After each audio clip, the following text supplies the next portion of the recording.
If the world were fair, why do so many unethical people ascend to the top?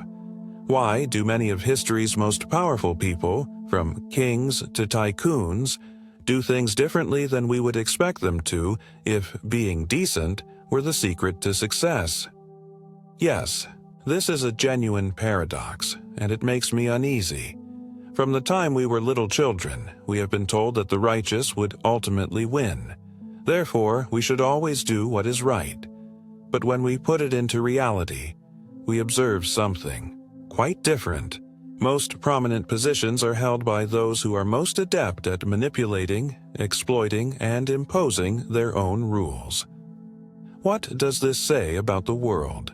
Is it illogical and brutal, or that having morals is a sign of weakness? One of the most divisive philosophers of all time, Friedrich Nietzsche, thought that this idea of a universal morality was a trap set up to subjugate the weak and rule the powerful. Instead of an immutable set of laws, he said, morality is a game of dominion that only those who know the rules can win. Rather than being an objective reality, the morality we learn as children is, in Nietzsche's view, a collection of beliefs, forced on us by people throughout history who wanted to control our ambition, strength, and ability to act. The idea that we should be humble, peaceful, and always act altruistically often helps more to keep people under control than to establish a decent society. But if this traditional morality is nothing more than a social construct, what does that mean for those seeking success? It means that those who blindly cling to this vision may, without realizing it, be playing a game that has already been rigged against them.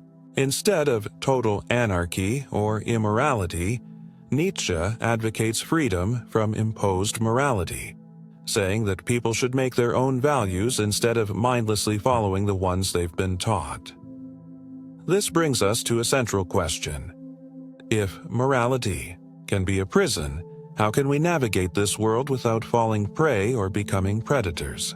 In the next few minutes, we will study this great illusion of global justice and discover how morality may be utilized as both a shield and a weapon in the game of power. Nietzsche shows us that there are two types of morality in the world, that of masters and that of slaves. Knowing how to discriminate between them can be what differentiates those who command from those who obey. There is a deeply ingrained belief in society that the world is somehow just, that ultimately, good people will be rewarded and bad people will be punished. This idea is sold as a universal principle, whether in religions, popular culture, or even the legal system. But look around you. See how the world really works.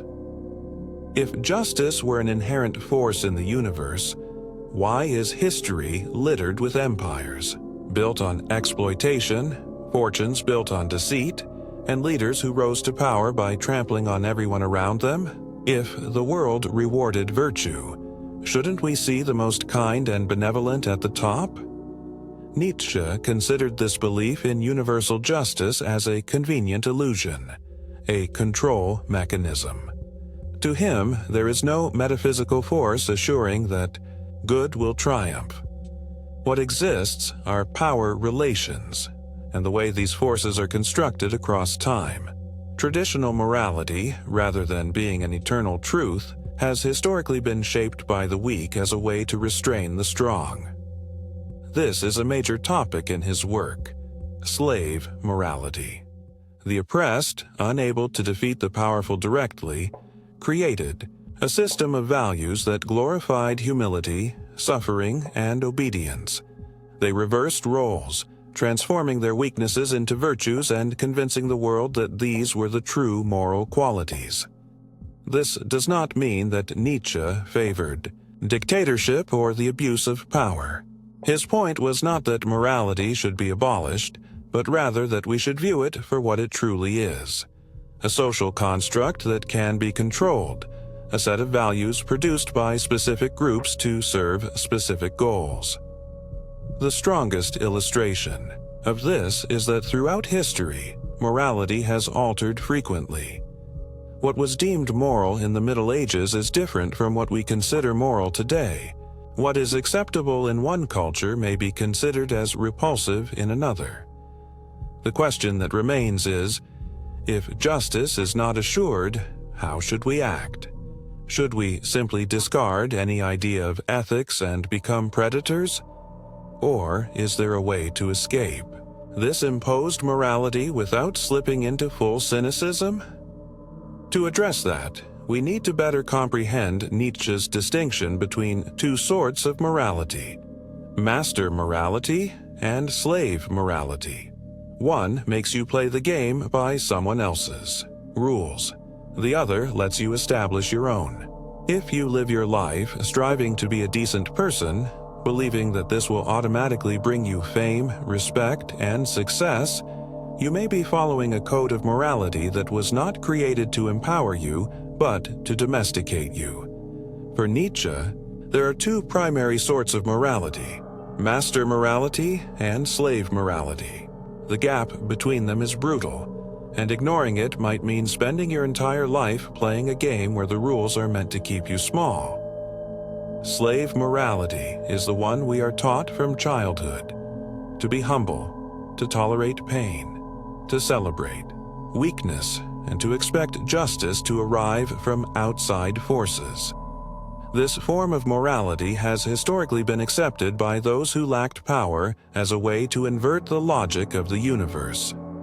If they cannot prevail by force, they convince everyone that force is evil. If they cannot lead, they make submission into a virtue. If they cannot conquer, they build a narrative in which the victors are always the villains.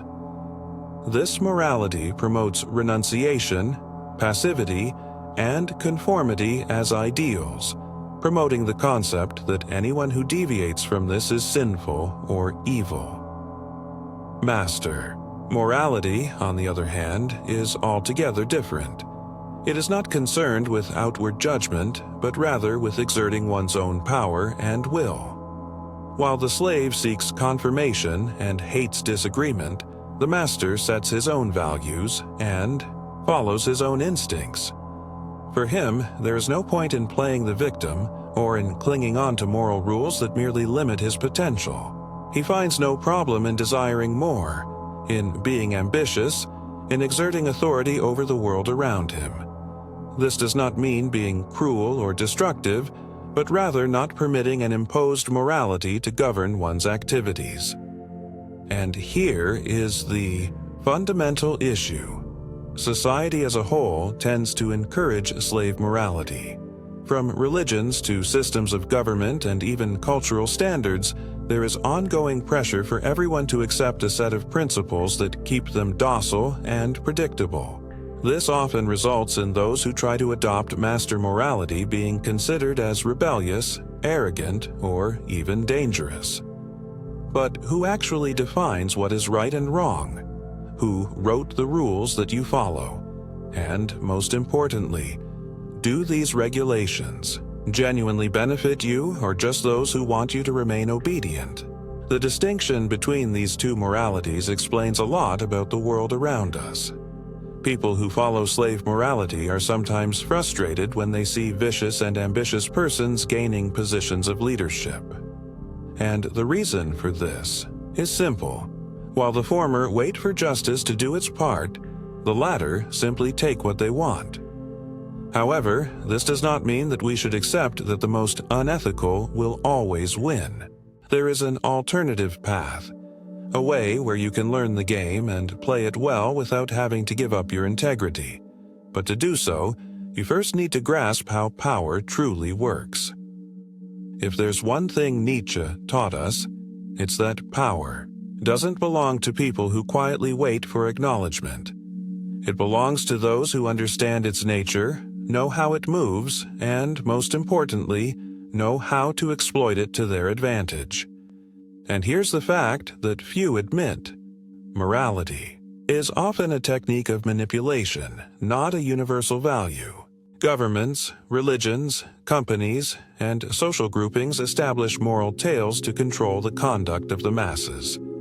And this isn't a conspiracy theory, it's simply strategy. When you convince people that greed is terrible, that pursuing power is immoral, and that wanting more is a sin, you inevitably remove competition. The powerful ensure that the masses will never strive to seize what they themselves have. This is why so many good and brilliant individuals remain static. They follow the rules, expecting that someone will recognize their merits. But Nietzsche tells us, there is no such thing as guaranteed recognition. The world does not reward the most ethical. It rewards the most strategic. Does this mean we should disregard ethics altogether?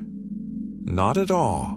What Nietzsche recommends is not the absence of morality, but rather the need to construct our own. Morality, rather than simply accepting the one forced on us, plays a significant part in our lives. Playing the game of power does not mean becoming a manipulator or an oppressor. It means realizing that morality, when applied without examination, can be a chain that holds us trapped. But when used correctly, it may be a wonderful tool for navigating society without being exploited. The essential dilemma is, do you want to be someone who merely reacts to the world, expecting that justice will one day set things right? Or do you want to be someone who understands how the game works and uses that information to craft your own path? Because, like it or not, the world will always be ruled by individuals who understand these dynamics. And if you don't understand the game, there's a strong possibility you're being played by it. Given all this, it is easy to slip into the trap of cynicism. Many people look at the world and assume that the only way to win is to play dirty, manipulate, betray, and trample on any principle. But this approach is foolish. The truth is that success based on pure exploitation and the brutal use of power tends to be unsustainable. M did not advocate gratuitous immorality. He saw no sense in just misleading and dominating others for pleasure or transient profit. What he attacked was the stupidity of expecting that the world would naturally reward the purest. But that does not entail that the contrary is true, that the cruelest always win. History is filled of examples of monarchs and organizations that seemed indestructible yet failed because of their own arrogance. Think of organizations that developed based on unethical tactics only to fail when their lack of credibility came to light. Power sustained simply by fear and manipulation is like a fortress constructed on sand. It may seem formidable, yet it does not stand the test of time. The mistake many make is to believe that in order to escape the naivety of slave morality, the only choice is to become a predator. But this is binary and limiting thinking. True power does not lie in blind exploitation, but in constructing something strong and permanent. What genuinely divides the successful from the failed is not the absence of morality, but rather the ability to grasp that values may be flexible. Strategy is more vital than raw force, and true power resides in establishing something that does not depend solely on fear or deceit to sustain itself. N thought that true greatness comes from the ability to transcend imposed rules, not simply to break them out of disobedience. The game of power belongs neither to the naive who believe in blind justice, nor to the predators who feel they can smash everything without consequences. It belongs to those who understand how to structure something that will stand the test of time. So, the question that remains is not simply how to reach the top, but how to stay there without engineering your own demise. And for that, we need something more than just strength. We need vision. If neither the innocence of moralists nor the cynicism of manipulators guarantees true power, what is the optimum path? May A provides a radical answer: the Übermensch. This idea, sometimes misconstrued, indicates something much more than a simply powerful man. The Übermensch is not merely the one who dominates, but the one who transcends. He is not a prisoner to forced morality. but he is also not a mere predator who destroys without purpose. He creates. He sets his own rules. He is, above all, a creator of his own destiny. But what does it mean in practice to become an Übermensch? First, it entails breaking with the inherited mentality. Most people live by norms of conduct that they have never questioned. They assume that they should be decent because that's the way things are, without comprehending that this goodness can be a mechanism of domestication. The Übermensch does not reject morality altogether, but he rebuilds it according to his own values. He does not behave out of guilt, fear, or compliance, but rather out of his own free choice. Second, the Übermensch does not seek approval. He does not need affirmation from a world that runs by rules he has since outgrown. He recognizes that the world is essentially unfair. Therefore, he does not anticipate justice. He creates it. If something is wrong, he does not complain. He takes action. If circumstances are bad, he shapes them to his advantage. This does not mean that he does not confront obstacles, but rather that he does not victimize himself. For him, every difficulty is a test of fortitude, not a reason to give up. Another key characteristic of the Übermensch is his ability to move beyond destruction. Many assume that breaking with traditional morality simply means revolting against everything. But N saw destruction as simply a first step. The real task is to develop something new. The Übermensch is not someone who simply questions the rules. He develops a new game. He does not limit himself to critiquing the system. He constructs a better system. Historically, we may see remnants of this mentality in great leaders, artists, philosophers, and innovators, people who did not accept the restrictions that society tried to impose on them. They defied norms, but not out of simple rebellion. Rather, because they saw a horizon beyond what most could see. Being an Übermensch, therefore, is not simply about attaining power, but about owning your own existence.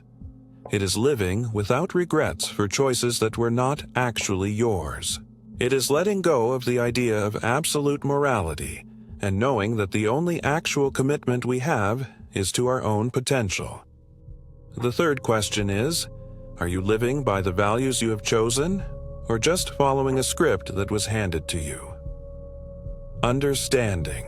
The game of power doesn't imply you have to become an unscrupulous participant. But disregarding it totally is a guarantee that you will be just another piece on someone else's board. The key question is, how can you navigate this society without being exploited and without having to abuse others? How do you acquire strength without losing yourself in the process? The answer lies in the balance between strategy and honesty. N did not advocate becoming tyrants or rejecting all morality. On the contrary, he believed that true strength derives from autonomy, not destruction. The Übermensch does not act out of blind impulse or shame. He understands the game but decides to play it on his own terms. He does not succumb to imposed restrictions, but neither does he become a slave to his own ambition. This means learning to utilize morality as a tool, not as a prison. It means knowing that the world is not intrinsically fair, but that does not prevent us from constructing our own justice. It implies recognizing when it is important to fight and when it is more prudent to wait. It means, above all, renouncing the idea that the world will reward you for simply being kind and instead constructing a path where your worth is unquestionable. The power game will always exist. The distinction comes in who plays it knowingly, and who doesn't even aware they're being played. Others who comprehend it shape reality. Others who don't grasp it merely react to it. The ultimate option is yours. You can continue to think that the world will someday acknowledge your worth, or you can take it upon yourself to create that acknowledgement. Because in the end, The only justice that truly exists is the one you are able to impose on your own life.